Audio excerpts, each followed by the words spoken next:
Hi everyone, welcome back to trading with Groww. मैं हूं आपका दोस्त असीम सिंघल और आज हम डिस्कस करने वाले हैं इंट्राडे ट्रेडिंग मास्टर क्लास।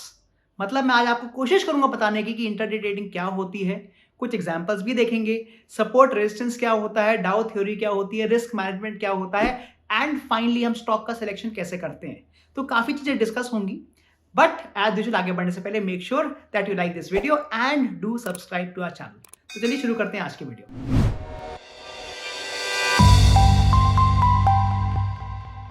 सबसे पहले बात करते हैं कि इंट्राडे ट्रेडिंग का मतलब क्या होता है। इंट्राडे मतलब जो ट्रेडिंग हम with in the day complete कर लेते हैं उसको हम इंट्राडे ट्रेडिंग बोलते हैं। इसका सीधा साधा मतलब यह है कि जो भी मैं स्टॉक को बाय कर रहा हूं उसको मैं आज 3:30 बजे से पहले एग्जिट कर लूंगा तो वो इंट्राडे ट्रेडिंग के अंदर आएगा। या फिर अगर मैं किसी स्टॉक को पहले सेल कर रहा हूं उसको फिर बाद में आके फिर से बाय कर लूंगा तो उसको हम इंट्राडे ट्रेडिंग बोलते हैं। पोजिशनल ट्रेडिंग जो होती है वो डिफरेंट होती है, जिसमें हम आज बाय करते हैं बट 2 3 4 या कुछ दिनों के बाद हम उसको एग्जिट करते हैं, उसको हम पोजिशनल ट्रेडिंग बोलते हैं। बट इंट्राडे ट्रेडिंग में हमारा जो भी एंट्री या एग्जिट हुआ होता है वो एक ही दिन में एग्जिट कंप्लीट हो जाता है। तो आइए देखते हैं सबसे पहले कुछ डिफरेंसेस कि इंट्राडे ट्रेडिंग और पोजिशनल ट्रेडिंग में क्या है एंड उसके बाद हम इंट्राडे ट्रेडिंग के डीप में बात करेंगे। तो आइए देखते हैं सबसे पहले डिफरेंस क्या है intraday trading and positional trading में। यहां पर मैं आपको टाटा स्टील का चार्ट दिखा रहा हूं और अभी मैं आपको 5 मिनट्स के टाइम फ्रेम पे दिखा रहा हूँ, क्योंकि अभी इस समय मार्केट चल रहा है। मैं अभी जो वीडियो बना रहा हूँ करीब 2:30 हो रहा है, 2:30 PM। तो आप देखेंगे ये जितनी भी कैंडल्स बन रही हैं ये आज इंट्राडे के हिसाब से बन रही हैं, क्योंकि ये 5 मिनट्स की कैंडल है। अब फर्स्ट डिफरेंस जो होता है वो ये है कि अगर मैं आज टाटा स्टील को बाय करता हूँ तो अगर मैं यहाँ पर बाय करता हूँ तो मेरे को यहाँ पे इंट्राडे का ऑप्शन चूज करना पड़ेगा एंड जो भी मैं यहाँ पे क्वांटिटी डालूंगा वो मेरी आज के हिसाब से बाय हो जाएगी एंड बाय 3:30 3:30 बजे तक मेरे को ये एग्जिट भी लेना पड़ेगा। I will have to go for the exit also. अगर मैं इसको इंट्राडे ट्रेड करके करता हूँ और अगर मान लीजिए मैं एग्जिट लेना भूल जाता हूँ तो जो मेरा ब्रोकर है वो उसको ऑटोमेटिकली ऑटो एग्जिट भी कर देगा। तो that is the first thing. और अगर मेरे को इसको पोजिशनली करना है, मतलब अगर मेरे को इसको कल या 2 3 दिन के लिए होल्ड करना है, तब मैं यहाँ पर इसको डिलीवरी के बेस पर ट्रेड करूंगा। अब यहाँ पर पहली चीज आती है शॉर्ट सेलिंग की। तो शॉर्ट सेलिंग का मतलब होता है कि अगर मुझे मान लीजिए लग रहा है कि मार्केट नीचे गिरने वाला है तो मुझे कैसे प्रॉफिट आएगा। अगर मुझे लग रहा है कि मार्केट फॉर एग्जांपल अगर मैं कहूं कि ये ऑलमोस्ट 155 तक गया तो मुझे लगा वहां से ही नीचे गिरने वाला है, तब मैं पहले सेल करूंगा फिर बाद में बाय करूंगा। इसको हम बोलते हैं शॉर्ट सेलिंग, मतलब selling first and buying later. Intraday में ही अलाउड होता है। तो अगर मैं एग्जांपल देखता हूं टाटा स्टील का, तो ये जो रेड कैंडल जो आपको दिख रही है इसका जो हाईएस्ट प्राइस था ये चला गया था 154.85 पे। तो अगर मैं यहां पर इसको सेल करता, मतलब अगर मैं 154.85 पे सेल करता और अगर जैसे ये 153.65 है, मतलब ऑलमोस्ट ₹1 की गिरावट आ चुकी है, मतलब करीब 1% की गिरावट आ चुकी है, तो मैं बाद में बाय कर सकता था। इसको बोलते हैं शॉर्ट सेलिंग और ऐसे में पैसा बना सकता था। मतलब इंट्राडे की अगर हम बात करते हैं तो हम शॉर्ट सेलिंग कर सकते हैं, मतलब गिरते हुए मार्केट में भी पैसा बना सकते हैं। ऑन दी अदर हैंड अगर मैं पोजिशनली बात करता हूं, मतलब अगर मुझे लग रहा है कि यहां से मार्केट कल नीचे खुलेगा, मतलब गैप डाउन ओपनिंग होगी और हो सकता है कि शायद मार्केट यहां पे खुले समवेयर हियर अराउंड 150 रुपीज, तब मैं उसमें स्टॉक्स में पोजिशनली शॉर्ट सेल नहीं कर सकता। मतलब ऐसा पॉसिबल नहीं है कि मैं 153 रुपीज पे मैं सेल कर दूं आज और कल 151 या 150 पे बाय कर लूं, तो वो पॉसिबल नहीं है। मतलब हम पोजिशनली जो स्टॉक्स हैं उनको शॉर्ट सेल नहीं कर सकते, मतलब इंट्राडे कर सकते हैं। मतलब इंट्राडे में अगर मार्केट गिरता है तब हम उससे प्रॉफिट कमाने की कोशिश कर सकते हैं। जी हाँ, फ्यूचर्स एंड ऑप्शंस में आप पोजिशनली शॉर्ट सेल कर सकते हैं, बट आज हम वो डिस्कस नहीं करेंगे। तो पहला डिफरेंस तो यही हो गया कि शॉर्ट सेलिंग अलाउड है इंट्राडे में, बट वो पोजिशनली अलाउड नहीं है। दूसरा जो डिफरेंस है वो ये है कि मार्जिन रिक्वायरमेंट। मार्जिन रिक्वायरमेंट मतलब कि मेरे को कितना पैसा चाहिए टू टेक अ ट्रेड। तो एग्जांपल देखते हैं। पहले मैं इसको बाइंग दबा रहा हूं and if I do delivery और मान लीजिए मैं 100 क्वांटिटी की बात करता हूं, तो आप देखेंगे नीचे जो टोटल रिक्वायरमेंट आ रहा है, मतलब मेरे पास कितना पैसा होना चाहिए इन दी अकाउंट, वो है करीब 15,000 रुपीज, 15,426। मतलब अगर मेरे पास 15,000 रुपए हैं तभी मैं 100 क्वांटिटी को बाय कर सकता हूँ टाटा स्टील का। इसका कैलकुलेशन बड़ा सीधा साधा है। जो भी अभी करंट प्राइस चल रहा है, मतलब 153.65 मल्टीप्लाइड बाय 100, तो उतना पैसा हमारे को चाहिए अगर मैं डिलीवरी की बात करता हूँ। बट यहीं पर अब मैं आपको थोड़ा डिफरेंस दिखाऊंगा। So rather than going for delivery जो कि 15,000 रुपीज है, अगर मैं इंटरडे की बात करता हूं तो आप देखेंगे ये जो मार्जिन है ये केवल 3,000 रुपए रह जाता है, ओनली 3,000 रुपीज। मतलब ये मेरे को 5 टाइम्स, जिसको 5x बोल रहे हैं ये लोग, 5 टाइम्स का मुझे लेवरेज मिल रहा है। मतलब मैं केवल 3,000 रुपए से ये ट्रेडिंग कर पाऊंगा।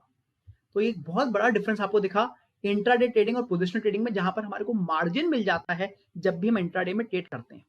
बट क्या इसका मतलब है कि हमें हमेशा ये मार्जिन यूज करना चाहिए? जरूरी नहीं है। तो आइए थोड़ा बहुत रिस्क मैनेजमेंट की बात करते हैं। So what is risk management? जैसे हमने बात करी कि मान लीजिए जो हमारा टाटा स्टील है वो हमने 150 रुपीज पे चल रहा है और हम टोटल जो क्वांटिटी की बात कर रहे हैं दैट इज 100 क्वांटिटी।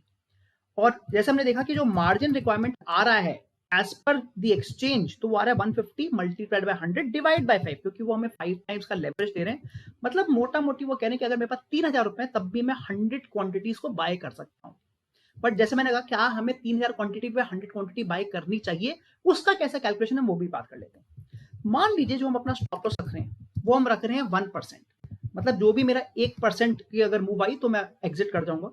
तो 1% को कैलकुलेट कर लेते हैं इन टर्म्स ऑफ पॉइंट्स, तो ये 1.5 पॉइंट्स हो गया। तो जो मेरा स्टॉप लॉस है वो 1.5 टाइम्स है। और मैं ये चाहता हूं कि जो मेरा 1% है, मतलब मेरे जो टोटल कैपिटल है उसका 1% से ज्यादा का मेरा लॉस ना हो। मतलब जो भी मेरी टोटल कैपिटल है उसमें मैं केवल 1% ही खोऊं अपना।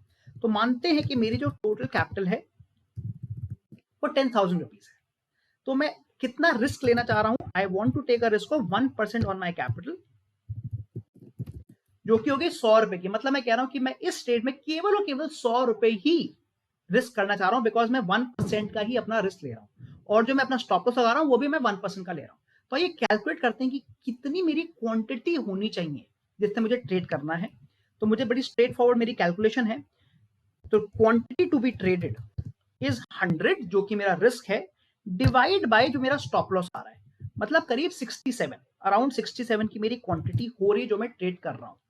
अब यहीं पर आपका आता है कि मैंने कहा कि जब मेरे पास 10,000 रुपए हैं तब मैं केवल और केवल 67 रुपीज की ही 67 क्वांटिटी ही ट्रेड कर रहा हूं, जबकि एक्सचेंज आपको कह रहा है कि आप 3,000 रुपए पे आप 100 क्वांटिटी भी बाय कर सकते हो। तो अगर आप 3,000 रुपए पे अगर आप 100 क्वांटिटी को बाय करेंगे तो आपका रिस्क बहुत ज्यादा बढ़ सकता है। तो इसलिए कभी भी मार्जिन को देखकर खुश नहीं होना है कि अरे वाह हमें सस्ते में ट्रेडिंग करने को मिल रही है, बिकॉज जो आपको सस्ते में ट्रेडिंग करने को मिल रही है आपका रिस्क भी बढ़ रहा है। तो हमेशा ध्यान रखना है कि जो आप अपनी क्वांटिटी ढूंढें वो आप अपने रिस्क एपेटाइट के बेस पे देखें, ना कि कितना आपको मार्जिन मिलने वाला है। तो ये तो हमें समझ में आ गया कि रिस्क मैनेजमेंट कैसे करना है। बट अब चलिए बात करते हैं अलग अलग कॉन्सेप्ट्स की कि हमें इंट्राडे में क्या क्या चीजें आनी चाहिए if we want to take trades in intraday. पहली बात होती है कैंडलस्टिक पैटर्न्स। तो आपने नोटिस किया होगा बहुत सारे अलग अलग कैंडलस्टिक पैटर्न्स होते हैं, लाइक डोजी, मारूबोजू, या फिर आपके डबल कैंडलस्टिक पैटर्न होते हैं लाइक हरामी या इंगल्फिंग पैटर्न्स। तो ये बहुत सारे पैटर्न्स है। तो मैं आइए कुछ एग्जाम्पल आपको दिखा देता हूँ। अगर आप नीचे यहाँ पे देखें तो आपको एक इंगल्फिंग पैटर्न दिख रहा होगा। So this is called an engulfing pattern, जहां पर जो आपकी रेड कैंडल है उसके बाद एक बड़ी ग्रीन कैंडल है उसको कंप्लीटली इंगल्फ कर लिया, तो इसको हम इंगल्फिंग कैंडल बोलते हैं। यूजुअली ये एक बुलिश पैटर्न होता है, बट इसको हम आंखें बंद करके ऐसे ट्रेड नहीं लगाते। इससे पहले भी हमारी कुछ चीजें होनी चाहिए ट्रू। पहली चीज कि जब आपको इंगल्फिंग पैटर्न दिख रहा है उससे पहले मार्केट तेजी से नीचे गिर रहा होगा। तो आप देखेंगे यहां से पहले, इससे पहले मार्केट तेजी से नीचे गिर रहा था, तो हमारी ये कंडीशन ट्रू हो रही है। और दूसरी चीज, जब यह एंगल्फिंग पैटर्न बन रहा है जो वो लेवल पे बन रहा है वहां पे एक अच्छा आपको सपोर्ट भी चाहिए। तो अब हम देखते हैं सपोर्ट क्या होता है, मैं आपको सपोर्ट भी बताऊंगा, बट चलिए पहले मैं आपको सपोर्ट दिखा देता हूं। तो इस केस में अगर आप देखेंगे तो आप एक इंपॉर्टेंट सपोर्ट लेवल भी बन रहा है। तो हमारे पे दोनों कंडीशन ट्रू हो रही है। थर्ड कंडीशन थी कि हमारा जो बुलिश इंगल्फिंग पैटर्न है वो बन जाए, तो हम इसके बेस पर एंट्री ले सकते थे अगर हम इंट्राडे की बात करते हैं। और मैं यहां पर मतलब इस कैंडल के हाई पे बाय कर सकता था with the low as the stop loss, and जो हमारी टोटल क्वांटिटी होती है, जैसे अभी हमने बात करी, हम अपने रिस्क मैनेजमेंट के बेस पर अपनी क्वांटिटी ढूंढ लेते एंड मिनिमम 1:2 के टारगेट पे हम ट्रेड कर लेते, मतलब कहीं पे मेरा यहां पे जाके मेरा टारगेट हिट भी हो जाता। So this is the example कि हम कैसे कैंडलस्टिक पैटर्न्स को यूज करने वाले हैं इंट्राडे में to take the right entries. But जैसे मैंने बोला कि क्योंकि इंट्राडे में जो आपकी नॉइज होता है, मतलब मार्केट क्योंकि मूवमेंट बहुत तेजी से वॉलिटिलिटी बढ़ी रहती है, तो काफी बार आप नोटिस करेंगे कि जो आपके कैंडलस्टिक पैटर्न है वो इंट्राडे में उतने अच्छे से काम नहीं करते जितने बड़े टाइम फ्रेम पे करते हैं। मतलब अगर मैं वीकली या डेली टाइम फ्रेम पे बोलूं तो वहां पर जो आपके कैंडलस्टिक पैटर्न्स हैं वो मच बेटर काम करेंगे कंपेयर टू इंट्राडे पैटर्न्स। तो इसलिए जब भी हम इंट्राडे में ट्रेड कर रहे हैं हम केवल और केवल कैंडलस्टिक पैटर्न पे ट्रेड नहीं करेंगे, बिकॉज सी जो एक्यूरेसी काफी कम रहेगी। और इसलिए यहां पर हमें को यूज करना पड़ेगा सपोर्ट एंड रेजिस्टेंस का भी कॉन्सेप्ट। तो अब सपोर्ट रेजिस्टेंस क्या होता है? जैसे कि वर्ड बोलता है, सपोर्ट का मतलब है एक लेवल जहां पर मार्केट बार बार आके वहां से बाउंस बैक दे रहा है। एंड रेजिस्टेंस का मतलब है वो लेवल जहां पर मार्केट ऊपर तो जा रहा है बट उसको तोड़ नहीं पा रहा। तो आइए देखते हैं कुछ एग्जांपल सपोर्ट एंड रेजिस्टेंस के। तो आइए देखते हैं कुछ एग्जांपल्स की सपोर्ट एंड रेजिस्टेंस क्या होता है और उसको इंट्राडे में हम कैसे यूज कर सकते हैं। तो मैं आपको जस्टल का चार्ट दिखा रहा हूँ ना 5 मिनट टाइम फ्रेम। अब मैं जो इस समय जो करंट लेवल चल रहा है करीब 920 के आसपास का, मैं वहीं पर ही एक ये लेवल बना रहा हूँ। एंड यू कैन सी कि ये एक मैंने लेवल को बनाया है। Let me yes, so this is the approximate level of about 921। अब यहाँ पर समझने वाली क्या बात है कि अगर आप देखेंगे ये जो लेवल है जो करीब 920 के आसपास का लेवल है, इस पॉइंट पर अगर आप देखें तो मार्केट बार बार आ रहा है और यहाँ पर या तो इसको सपोर्ट मिल रहा है या रेजिस्टेंस मिल रहा है। उसका मतलब क्या हुआ कि अगर हम इसको थोड़ा सा स्क्वीज करते हैं, यू विल सी कि इसी लेवल से अगर आप देखें कि मार्केट पहले ऊपर गया था and exactly from this level इसने इसको एक रेजिस्टेंस मिला और ये नीचे गिर गया। तो मतलब ये कि स्ट्रॉन्ग रेजिस्टेंस का इसने काम किया। फिर आप यहाँ पे अगर देखते हैं तो सेम ही लेवल पर जब ये मार्केट तेजी से नीचे गिर भी रहा था, जब जैसा नीचे तेजी से गिर रहा था, एग्जैक्टली एट इसी लेवल से इसको एक बाउंस बैक मिला था। 2-3 बार इनफैक्ट उसको बाउंस बैक मिला और फिर इसने एक बड़ी रेड कैंडल को यूज करके इसको तोड़ा। यहाँ पर टूट गया but again it came up and again exactly at that same level ये वापस नीचे गिर गया। मतलब आप देखेंगे मार्केट इसी लेवल को बार बार या तो सपोर्ट या रेजिस्टेंस की तरह यूज कर रहा है। एंड आप देखेंगे यहाँ पर भी, मतलब अगर मैं अर्ली मार्च की बात करूं, 1 मार्च की बात करूं, तो exactly at this level market kept on going up and down. And in fact ये जो लेवल रहा है बहुत इंपॉर्टेंट लेवल रहा है, तो इसी को हम सपोर्ट या रेजिस्टेंस लेवल बोलते हैं। और काफी बार आप नोटिस करेंगे कि एक जो आपका सपोर्ट या रेजिस्टेंस लेवल बनता है वहां से मार्केट काफी बार बाउंस बैक देता है। तो अगर तो मार्केट ऊपर से नीचे गिर रहा है एंड वो अपने सपोर्ट के आसपास आ रहा है तो वहां से ऊपर जाने के चांसेस रहते हैं, मतलब एक बाइंग अपॉर्चुनिटी का हम बारे में देख सकते हैं। ऑन दी अदर हैंड अगर मार्केट नीचे से ऊपर जा रहा है और एक रेजिस्टेंस लेवल को टच कर रहा है तो वहां से मार्केट के नीचे गिरने के चांस रहते हैं। एंड मतलब नीचे का एक ट्रेड हमारा बन सकता है ऑन एन इंट्राडे बेसिस, जैसे हमने कहा शॉर्ट सेलिंग का ट्रेड बन सकता है। तो इस तरीके से आप यूज कर सकते हैं सपोर्ट रेजिस्टेंस को। तो आइए मैं आपको एक दो एग्जांपल और दिखाता हूं। So I am showing you Adani green energy now. And आप देखेंगे यहाँ पर अगेन मेरा दो लेवल मेरे बड़े इंपॉर्टेंट बन रहे हैं। So let me make it for you.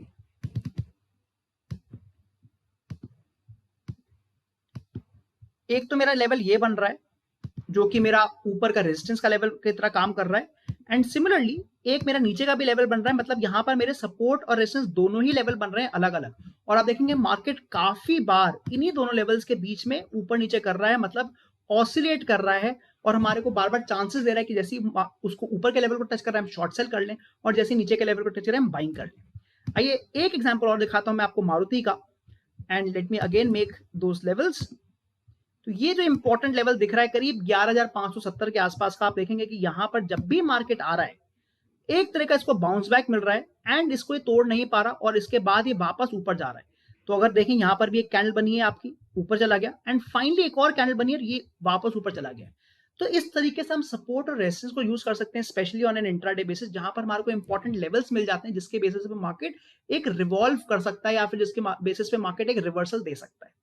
But अब दूसरा कॉन्सेप्ट भी हम बात करने वाले हैं जहां पर मार्केट ने ब्रेकआउट दे दिया, मतलब इस लेवल को तोड़ दिया है, तब क्या होगा, तब हम कैसे मार्केट के साथ साथ उस डायरेक्शन में चले आएंगे यूजिंग द कॉन्सेप्ट ऑफ डाउ थ्योरी, जिसको हम हायर हाई हायर लो भी बोलते हैं। तो चलिए बात करते हैं कि मान लीजिए हमारा ब्रेकआउट आ गया, मतलब स्टॉक ने जो हमारा इंपॉर्टेंट लेवल था या तो सपोर्ट का रेजिस्टेंस का उसको तोड़ दिया, उसके बाद हम क्या करने वाले हैं, वहां पर हम हायर हाई हायर लो या फिर डाउ थ्योरी का यूज करेंगे। तो मैं आपको एलेम्बिक फार्मा का एग्जांपल दिखा रहा हूं। अगर आप देखें तो मार्केट क्लियरली नीचे गिर रहा है बट हम इसको ट्रेड कैसे कर सकते हैं उसका मैं एग्जांपल देता हूं कि अगर आप देखेंगे जब मार्केट नीचे गिर रहा है so it is making lower low lower highs, मतलब ये एक तरह का स्टेयरकेस पैटर्न की तरह ट्रेड कर रहा है, नीचे ऊपर जाके जा रहा है। तो हम कैसे ट्रेड कर सकते हैं कि जैसे से मार्केट नीचे गिरता चले आ रहा है हमारा जो स्टॉप लॉस है हम उसको प्रीवियस स्विंग हाई पे शिफ्ट कर सकते हैं। तो मान लीजिए मेरा इनिशियल स्टॉप लॉस यहाँ पे था तो हम उसको नीचे ऐसे से लेते चले आएंगे और इसका करने का फायदा क्या हो रहा है कि जो मेरा रिस्क है उसको मैं कम करते चले आ रहा हूँ और मैं अपने टारगेट को कैप्चर करते चले आ रहा हूँ। आइए मैं आपको इसका एक और एग्जांपल दिखाता हूँ। मैं आपको EID पैरी का एग्जांपल दिखा रहा हूँ और आप देखेंगे सिमिलर स्ट्रक्चर फिर से बन रहा है on a 5 minute time frame कि एक बार ये नीचे गिरना शुरू हुआ तो ये बार बार एक अप डाउन की तरह से नीचे जा रहा है जिसको हम लोअर हाई लोअर लो बोलते हैं। और अगेन आप देखेंगे कि अगर हम प्रीवियस स्विंग के बेस पे जो भी स्विंग हाई बनते हैं अगर हम उसके बेस पे अपना स्टॉप लॉस लगाते हैं तो हम बहुत अच्छे से मार्केट को ट्रेंड को कैप्चर कर सकते हैं। सिमिलरली आप अपसाइड का एग्जांपल भी दे सकते हैं। तो आइए टाटा स्टील को देख लेते हैं। आई थिंक टाटा स्टील में अपवर्ड डायरेक्शन का दिख रहा था। यस, अगर आप देखें यहाँ पर मेरे को टाटा स्टील का एग्जांपल दिख रहा है। So let me just clean the chart a little bit.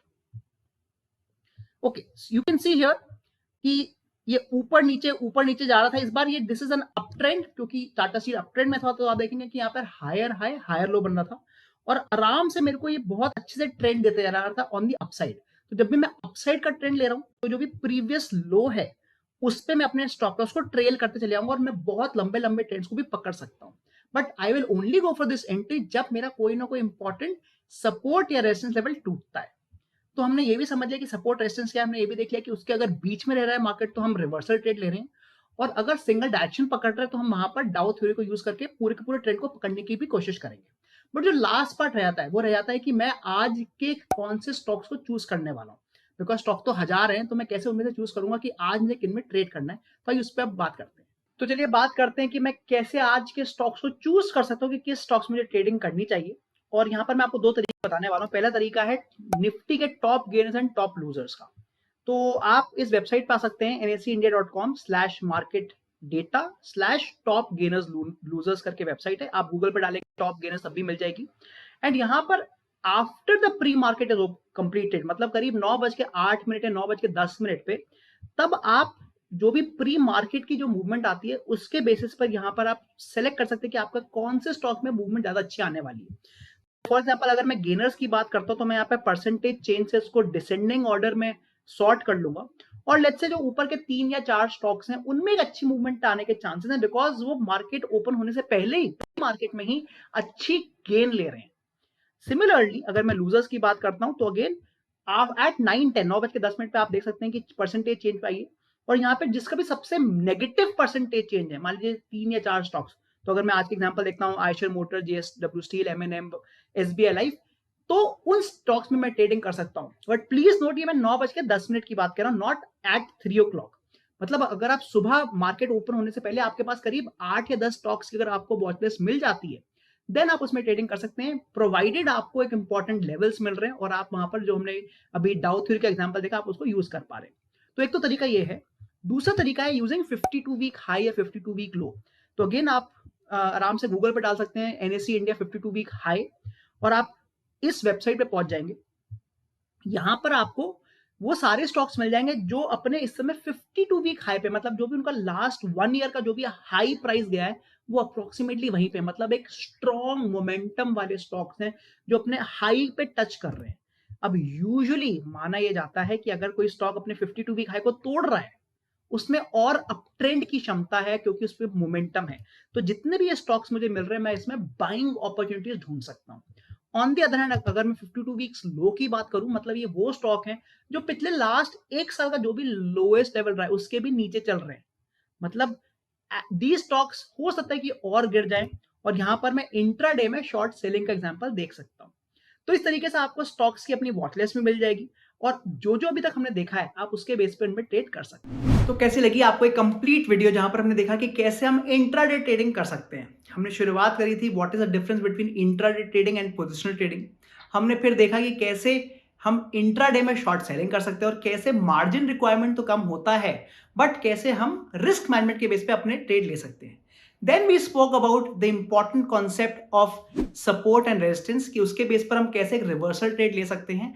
And finally अगर एक ब्रेकआउट या ब्रेकडाउन आता है तब हम कैसे डाउ थ्योरी को यूज करके उस ट्रेड में बने रह सकते हैं, अपने स्टॉप लॉस को भी चेंज कर सकते हैं। एंड फाइनली मैंने आपको 2 तरीके भी बताए कि हम किस स्टॉक्स में ट्रेड करेंगे on a particular day using the 52 week high low and top gainers and top losers. तो अगर आपको आज की वीडियो पसंद आई, make sure that you smash that like button and definitely do subscribe to our channel. I will meet you in the next video. Thank you.